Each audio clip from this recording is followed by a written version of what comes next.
The voice of the drum calls.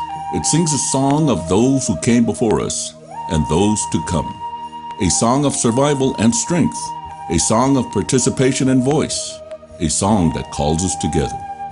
When we come together and participate in the 2010 census, we use this tool as the voice of all our Native people. Our voice. It is in our hands. 2010 census.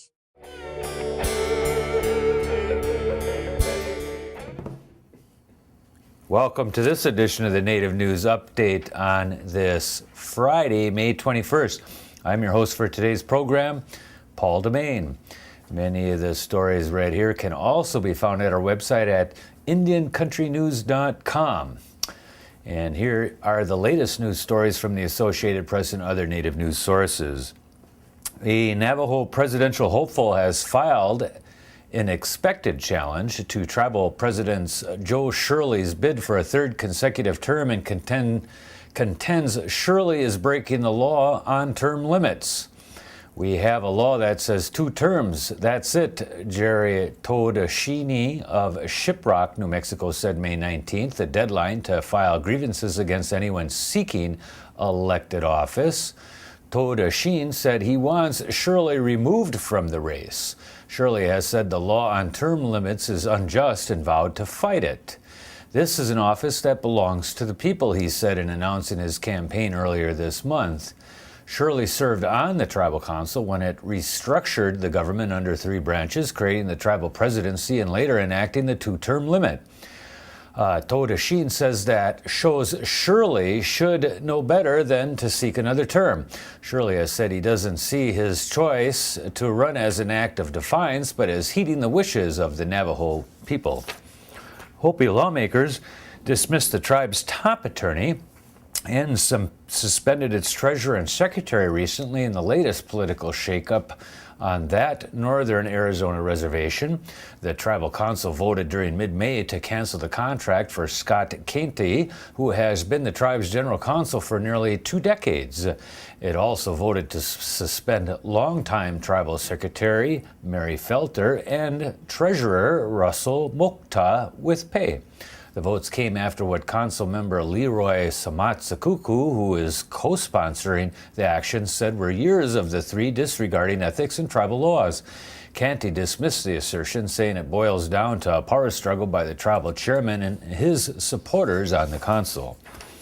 Officials with the Confederated Salish and Kootenai tribes say medical marijuana providers on the Flathead Reservation who sell to Indians can be charged with felony distribution of the drug.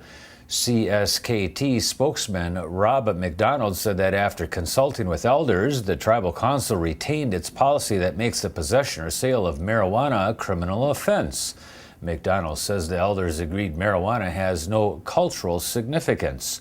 The tribes have the option of adopting or not adopting state laws, and so while the state has legalized medical marijuana, the tribes have not. The announcement does not affect non-tribal medical marijuana consumers on the reservation or medical marijuana providers located off the reservation, but it could potentially affect non-tribal members if they provide marijuana to tribal members and or other federally recognized Indians. A Crow war chief who stole horses from German officers during World War II helped dedicate the Payne Family Native American Center at the University of Montana. Joe Medicine Crow, wearing his Presidential Medal of Freedom recently, tapped the new building with acoustic just as warriors once did when a new lodge or teepee was raised. Medicine Crow was one of several prominent Native Americans who attended the day-long ceremony. Several of them made reference to Bonnie Heavy Runner, for whom the new building's soaring glass rotunda is named. Heavy Runner launched the Native American Studies program at and passed away in 1997. The new facility, the only Native American center of its kind in the country, will house UM's Department of Native American Studies, American Indian Student Services, and related campus programming. A group of New Mexico medical school students failed to properly change needles on devices used for blood glucose testing, and now officials are looking for a few dozen people who might be at risk for contracting serious diseases. The University of New Mexico School of Medicine officials made the announcement last week, hoping they can locate those who participated in the free testing April 24th at the Indian Pueblo Cultural Center in Albuquerque. Between 51 and 55 people were tested that day, but not all have been located yet.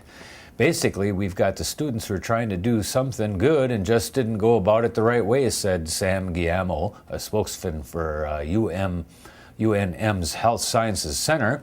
Students from UNM's Physician Assistant Program conducted the free blood sugar test during the Cultural Center's American Indian Week Pueblo Days. The center's visitor list for April 24th included more than 1,600 people from across the nation and abroad, including Canada, Italy, Sweden, and Germany.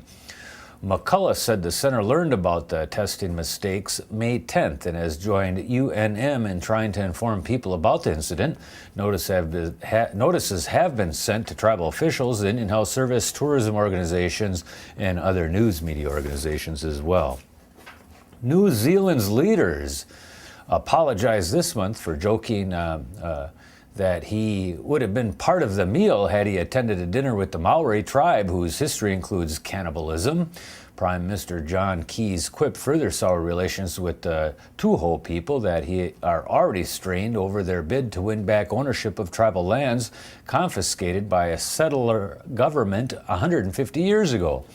The Tuho have accused Key of betraying an earlier agreement with the government for the return of their sacred lands in eastern North Island.